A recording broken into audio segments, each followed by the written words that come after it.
Assalamualaikum warahmatullahi wabarakatuh. Sahabat beriman, korupsi adalah perbuatan yang dilakukan dengan tujuan mengambil keuntungan pribadi dari harta, waktu maupun wewenang yang bukan menjadi haknya. Dalam ajaran Islam, korupsi jelas dilarang dan termasuk dalam salah satu perbuatan merugikan. Islam mengajarkan bahwa penindasan, kesewenang-wenangan, dan penyelewengan adalah sikap hidup yang dapat menyakiti manusia lain.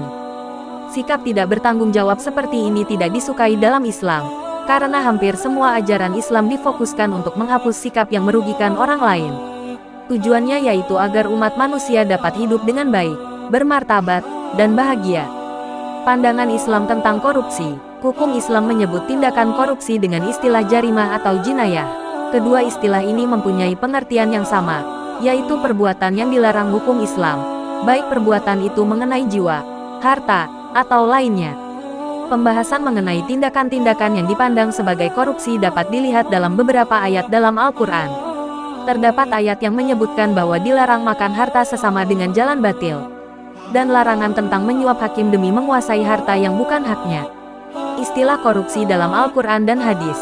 Ada beberapa istilah dalam Al-Quran dan hadits yang memperlihatkan kesesuaian arti dengan unsur korupsi. Istilah tersebut memiliki arti khusus yaitu gulul, al-suh, al-sarikah, riswah, dan gasab. 1. Gulul. Gulul adalah pengkhianatan atas amanah yang seharusnya dijaga.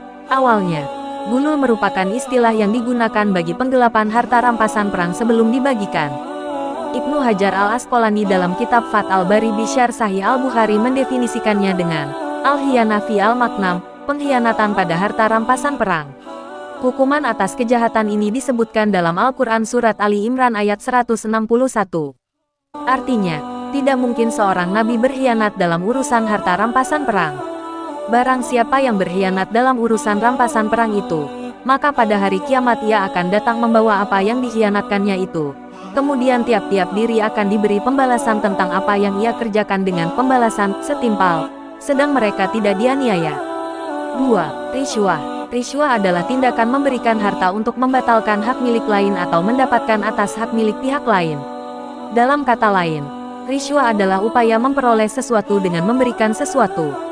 Dalam hadis disebutkan, dari Sauban diriwayatkan bahwasanya ia berkata, Rasulullah Shallallahu Alaihi Wasallam melaknat pelaku, penerima dan perantara riswah, yaitu orang yang menjadi penghubung di antara keduanya. Hadis riwayat Ahmad. 3. Al-suh. Al-suh artinya makan yang haram.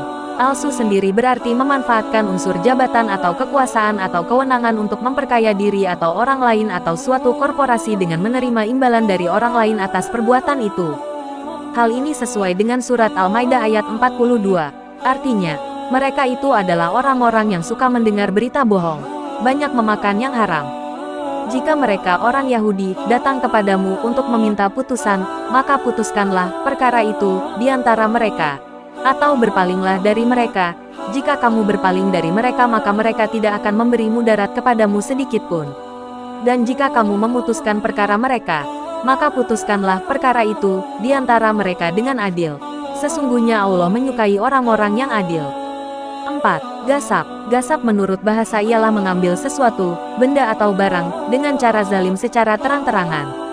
Sedangkan menurut istilah syara, ialah menguasai hak orang lain secara aniaya.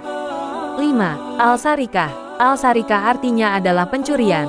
Dalam hal ini, korupsi juga bisa dikategorikan dalam perbuatan pencurian. Allah Subhanahu wa Ta'ala melaknat seorang muslim yang melakukan pencurian, sebagaimana tercantum dalam Al-Quran Surat Al-Maidah ayat 38. Artinya, laki-laki yang mencuri dan perempuan yang mencuri, potonglah tangan keduanya, sebagai pembalasan bagi apa yang mereka kerjakan dan sebagai siksaan dari Allah. Dan Allah Maha Perkasa lagi Maha Bijaksana. Semoga bermanfaat. Jika kalian suka dengan channel ini jangan lupa subscribe, like, komen dan share ke semua media sosial kamu. Wassalamualaikum warahmatullahi wabarakatuh.